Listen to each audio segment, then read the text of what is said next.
Hello everyone and welcome back to a new video in modeling, analysis and design of reinforced concrete buildings using Autodesk Robot. Now this is a continuation of a series that we started on the Civil Engineering Essentials channel, in which we are going to tackle a structure that looks kind of like this. If you need more context for that series, check out the playlist that's going to be linked top right so that you can see the link to this list. Now, today we're gonna start our modeling in columns and in walls, especially those basement walls.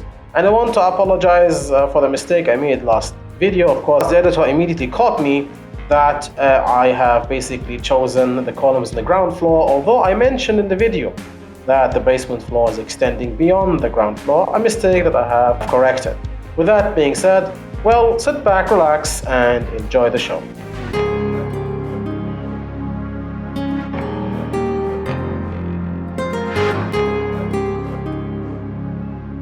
Of course, a quick apology for being late this week for my video. It's because I have shifted my address recently, and you know what house shifting means. It's like one full week of headache, and I'm still actually in the middle of it. So for this week and the next, I might have some discrepancies in my schedule, so I really appreciate your patience with me. All right, so the first thing I need to check on the drawing is the height of the story. The story height is 3.5 meters, and I even checked here. Okay, the basement level seem to be 2.4 in height. That's odd because if I draw the dimension line here, I get a 3.5. And if I draw a dimension line here, I get a 3.5. So I don't know if that's an architectural mistake or not. I will just assume that all the stories have a height of 3.5 just to be on the safe side, because assuming that the height is 3.5, similar to all the stories, because I trust his scale. Of course, in real life situations, I would go to the architect and ask him, hey, do you really mean this? And if you mean this, you should draw to scale, but I don't have my architect today, so I'll have to go on assumptions. The story height here is 3.5, the story height here is 3.5, so that's amazing. I go back to my robot. Now I have imported my DXF file, and you can see my DXF file being on the level of 0. For example, if I go quickly to my story definitions, of course, this story is bogus. I have to delete it. So I deleted this story. Now, first of all, I need to set my building base level. I have two basements, so my base level is at -7. I'll set that, and you can see the reference level switching to -7. I'm going to define me stories above this. So now I might need some definition. I just leave it like this. I have just to remember that, of course, you can change the naming convention here. I have to remember that the first two stories are the basement levels. So the height is 3.5. I'll add this. That's equal to story number 1. And then I'll add another one. This is story number 2. And now I am at ground level. So now I am here. Now I will basically have 1, 2, let me see. 1, 2, 3, 4, or you know what? I have a better idea. I'm going to keep adding until I reach 37 meters or 40.5 meters. So let me just go here. I'll keep adding until I reach the 40-meter mark. I did not reach it. That's odd. So where did I mess up? 7, 10. I messed up here. You see, I have two different story heights. Is it the same case here? Oh my, this is cool. Oh, this is cool. Look at this. I have here 3.5 meter story height, and now I'm thinking that this is intentional. No, it's not intentional, because look, the architect is really drawing to scale, so I will trust his scales. You see, now he switches from 3.5 to 3 meter height. The reason why he is using 3.5 meter height for the first two stories is because he wants to match the structure here and have one singular bridge connecting them. So, well, I think I messed up, so I have to delete everything and try again. So this is basement 1. This is basement 2. And now I will add 2 stories until I reach 7. And then I will have to switch. So I'll go here, add 1 story. That's my 3.5. That's my 7. That's my 10.5. I'm adding those ones here. And now 13.5. I don't know why I need this. I don't think so. This is the architectural stuff. Okay, 13.5. It's 3 meters, right? So I'll add me here 3 meters and add me a 13.5. I finished the stories of this structure. Now I need to go back here and add 3s after 7. So I'll go here, go back to story number, this one, and add 3 meters. So if I add this now, there we go, story 5 at 10 meters. I'm double checking very carefully right now. Let me see if I messed it up or not.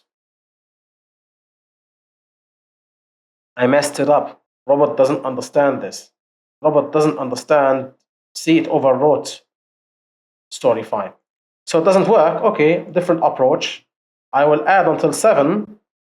There we go. And now I will add this. It's really complicated right now. So I will add a 3 meter one here and then a half meter here, because 7 plus 3 is 10. So I'll go here, add me a 3 meter story. So 7 plus 3 is 10.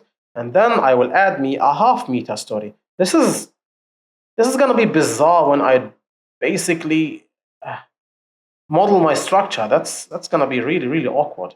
So I just put here and a half. Of course, I know you, dear viewer, you could think, hey, why don't you make a structural model for this tower alone, a structural model for the bridge alone, and the structural model for the helper alone? The reason is because I want to face all those complications head on, basically.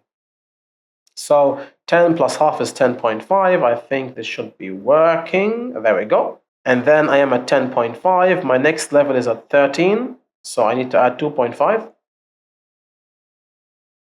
There we go. And then I am at 13. So I need to add a 0.5. There we go. So 0.5. Now I'm 13.5. And now I need to go to 16. So let me add this. 16, 13.5, 2.5. And now I can start adding 3s, right? Because now everything goes up to 3s. 16, 19, 22, 31, until 37, and then 3.5. Cool. So let me add until 37. So let's go. I could use repetition, but I don't want to. So 37, and then 3.5 up to 40.5. This should be working. Amazing. I'm happy now. So now I have my stories defined. Now I want to start drawing some stuff. So I will go to the background here. The background is at position, what's this, 0? Rotation 0, insertion point 0, 0, plane XY. Maybe this position is the height of it. Let me just try something very simple. Let me just put here 0, 5 and 0, 5 just to see the stories. Apply, close. Those are my stories. And yeah, as expected, the background here is at 0. I want to push it down. So can I push it down from here, or do I have to import it again? If I click on position, I can't change anything. Let's click on that. Oh, there we go. I think I can do it. Yeah, if you click on anything here, it opens the window here, -7. Okay. And it disappeared. Again. Yes. So let's go back and forth just to refresh. Okay, at least now it's working. Great. So I think we're doing okay so far. And now I just want to create the columns of the first floor, because I think our battle with the stories is quite a cool one. So now I will add me the columns in this story. So while modeling, I will respect the architect's requirement of his columns, 0.5 by what? By 0.3, I guess. So I will just do that for now, but I am not interested. I'm not really impressed about those columns. I will just add me a column here. It's a reinforced concrete column. I click on the 3 dots, and I'll add me a cross section like the architect wants. 300 by 500 millimeters. I'll add that, and then 500 by 300. That's the rotated one. I'll add that. Now, before I continue, people asked me to try to deal with it in both ACI code and Euro code. Now, my plan is I will stick to the American code most of the time, but I will be explaining points where the codes differ. For example, now, if I open my column, I will go to the reduction of moment of inertia and reduce the inertias by 70%, especially the 2 bending inertias. There was nothing talked about the torsion inertia in the code, but I think I should also apply it here. Now, those factors are ACI code specific. So if you have a Euro code, you might not have those factors. So this is where things could differ. I will keep an eye on both codes, and I will keep trying to tell you the nuances between the codes so that you can apply your Euro code seamlessly here. In the design phase, I will design using both codes, but in the modeling phase, you see those nuances that you need to keep an eye on while modeling. Okay, now I go to my column and I will ask a height of, now it goes down. Now there is a reason, I don't know why it keeps going down like this. Like I had an option to select up, but it doesn't work. It's kind of annoying. If somebody tells me or knows why it doesn't work sometimes, please tell me. It annoys me really hard. My fix for that is to go down and apply a negative. So down, negative is up. That's a hack, basically. That's not really what you are supposed to do. Once again, the background has vanished into thin air. I'm surprised. Let me just check. Okay, I think I get it. Visibility is automatic. No, I have it unlimited. Yeah, okay, now I see it. It seems that Robot tries to limit the visibility. I have no idea why, and I don't care, to be honest. So let's go to the column now, and let's apply the trick of negative down, which means up. And I have yet to understand why that's the case. Let's click here. I am unable to. It was working perfectly. Now I'm unable to reach it. Okay, tools, snap. It's enabled. Okay, I think I have seen this before. I think that the base floor is snap disabled. So I just say, okay, here, I pushed it up. Now it's snap enabled. Yeah. It seems that Robot seems to mess up the snap when you are at the base floor. It seems.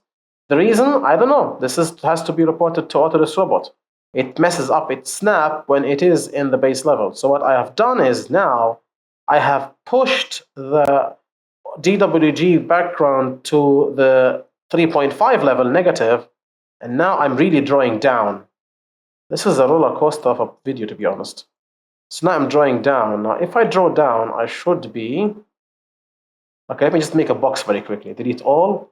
My X positions are from the edge to the edge. So let me just put a box very quickly. So from the edge to the edge, that's my X position.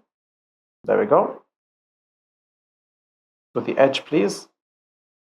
And my Y position is also from the edge to the edge. I just need a box, a bounding box. I want to see my structure to the maximum Y. Let's apply. Okay, now I see my structural box, because I want to make sure when I draw columns that they go to the basement floor, not vice versa. So I don't know. And now I will have to go 3.5 down finally, and I will start drawing. So let me just click here. It's snapping perfectly. Open the section. Oh, I messed up. That's the opposite section. So let's select that. And well, let's start clicking. So let's click this. There we go. Click here. Oh, that's a misclick. I need to make sure that I'm snapping correctly. So there we go. And yeah, same thing here. There we go. And you see where this is going. I should ask my dear editor to speed up, because there is nothing I want to say here. One of the things I notice is that all the columns have the same orientation.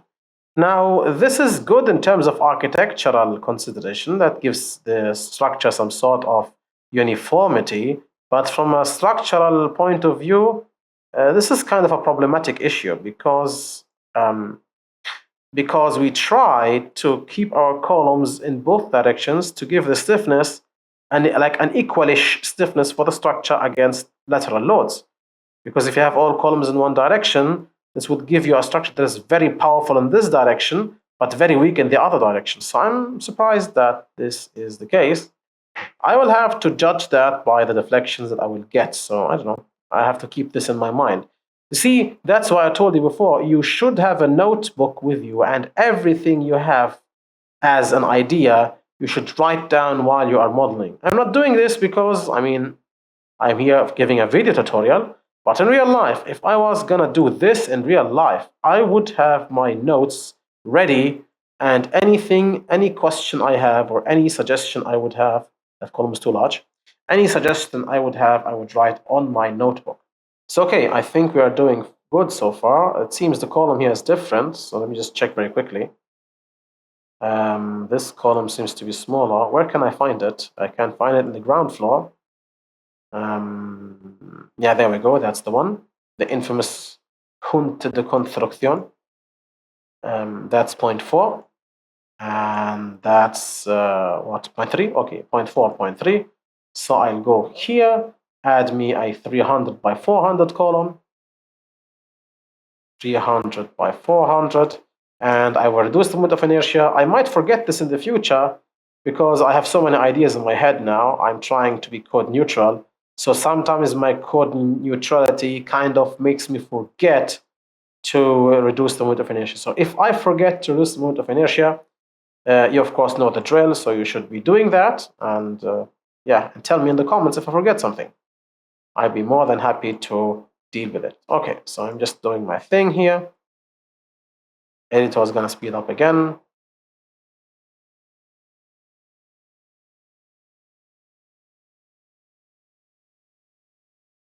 Okay, I'm just going to quickly change this. Once again, I am unhappy about all the columns being on the same axis, but I will keep this for later. So let me just quickly check if I'm doing it right. I think I'm doing it right. What have I forgotten? This is the bridge. Yeah, I have forgotten the circular columns. So let me just go check. R20, you mean radius 20, right? So diameter is 40. Yeah, that's right. So I'll go to robot, select the cross section, or just add me a column basically, and select RC column and select a circular column with a circular diameter external of 40 or 400 basically. Reduction moment of inertia 0.7s as the code's supposed to be. So 0.7, 0.7, 0.7. I'll add that and continue. So, well.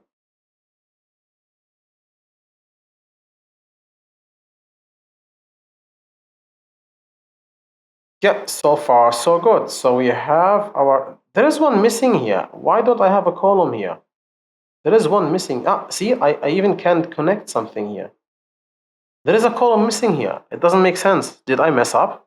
I think I messed up. Okay, it seems I messed up and I have forgotten a column here because the structure doesn't sound right, doesn't look right. Okay, so let's just fix that very quickly. And I'm curious now. I want to know, if I change something here, will it change robot or not? I don't know. Let me just try that. So line, I'm really curious now. If I change something in the background while it's loaded in robot, and then refresh robot somehow, like close or open or something, I'm just, will it refresh the background? I don't know. Okay, moment of truth. Save, overwrite, yes.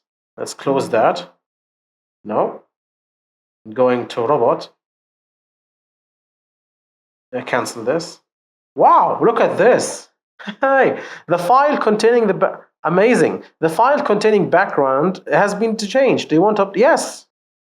Nice. Nice. That's cool. That's next level. I'm happy now. Okay, so now we have our columns here. Now let's go to our walls. I'm staying true to what the architect wants from me. I will be changing that stuff later. Let me just check out what he wants. 20 centimeters, 0.2, okay. And here, what are his walls here? 20 centimeters also. I think he's using 20 centimeters everywhere, right? 0.2, okay. So all his walls have a section of 200 millimeters. I'm staying true to his stuff. Now, I have the option to make shear walls here. I will not make shear walls for the basement walls. I will make shear walls for the shear walls. So I will select walls here, and the thickness is 200. Remember, I'm using shear. If you select the option walls, this will trigger the shear wall design systems in Autodesk Robot. So I will go to concrete now. I will reduce the inertia by 0.7 in line with the code. I know the code says columns, but shear walls are mainly loaded in compression. I don't think it applies, but I will just play it safe for now. And close, and now I can draw. Height down. Okay, so let's draw the shear walls now. I know I messed up in something, and I will have to fix that. Now, where is the basement? The basement is here. It has those shear walls. So those shear walls exist in the basement. Okay. I have made a small mistake, and maybe you are seeing it right now. If you don't see it, stay with me. I will explain this to you. So this one here and this one here, that's my first shear wall. And click here, my second shear wall. Those are in the basement. I'm repeating the word basement just to hope that you see my error, or just to realize that I have made a mistake. Where's the basement wall here? There is no basement wall here? That doesn't make any sense. This is a basement underground, right? Right? This is underground, so I need basement walls. Why isn't not basement walled everywhere? Okay, this is something for next time. I need to basement wall the entire perimeter. And how do I have elevators touching soil? How does that work? This is getting ridiculous. Okay, fine. I'll just go on with it. This is my shear wall. This is my shear. I'll have to think about this next time. So problems for next time to be addressed. Those are shear walls, and this is a basement level. So obviously, I need a basement wall on the entire basement level. I don't see a basement wall on the entire basement level. So this raises a big red flag for me, and I have to investigate that. For now, I will just draw that thing, and I will have to investigate the lack of basement walls in the future. So okay, let's continue with our shear walls.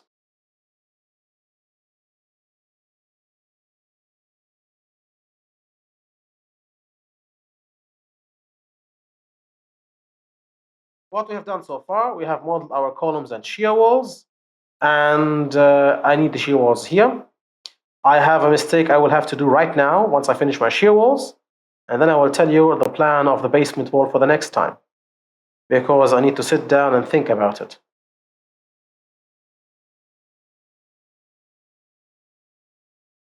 Okay, so I have my shear walls on columns. I don't have my basement wall, and there is an error here. The error here is that those walls and shear walls and so on, those are for the, and also the columns here, like those things until here. Those columns and the shear wall and so on are not on the same level of the basement. Those are up, because look, those here are on the ground floor, whereas I have two structures, right? I have two parts. I was drawing the columns of those ones and columns of those ones. Those are two different levels. So I have to fix that very quickly. It's very easy, actually. I'll go to edit, move or copy. I'll move it upwards without dragging, and I'll move it 7 meters in the Z. So 0 in X, 0 in Y, and 7 meters in Z, and execute, and that's it. So now we are done. See, now they are on the ground floor level, and those are on the basement floor level. Now, I have not finished yet, but I will leave it for now to here, because I need to think about the basement wall, and follow me with this. The architect in his architectural drawing is noticing that, yes, there is a basement wall here, and he clearly draws concrete here. What he doesn't draw concrete is this, and the entire escalada, and the ramp, and so on. So this entire thing needs to be basement walled. But I want to think about how I can do this, because a basement wall means that this becomes both shear wall and basement wall. And also here, if I have a basement wall, I would have to affect the ramp of the cars, because this is a curved beam that carries the car ramp. So I would have to make the car ramp small a little bit. So there are some consequences of just giving a full basement wall here. But just to say that the basement wall needs to be extended to the entire perimeter of the structure, something that the architect has not done, which I have to do myself. With that being said, I think we have achieved some milestone. It might be a little bit underwhelming, but that is how the things go. Like, if you want to do something, you have to start small and build up. Before I finish, I want to give a 2-level structure sized shout out to our dear channel members in the contributor level and helper level, whose names are going to be shown on the screen. I want to thank them from the bottom of my heart, as their support of the channel is priceless to me and enables me to provide you with the videos, hopefully on time, that I really am aspiring to provide. So for that, I am forever thankful. With that being said, I hope that you enjoyed the video and that it was beneficial for you. Of course, if you have enjoyed the video, then please like, share, comment, and subscribe. Especially subscribing because it helps increase the reach of my channel. As per usual, this is the Civil Engineering Essentials channel, and we'll catch you in the next video.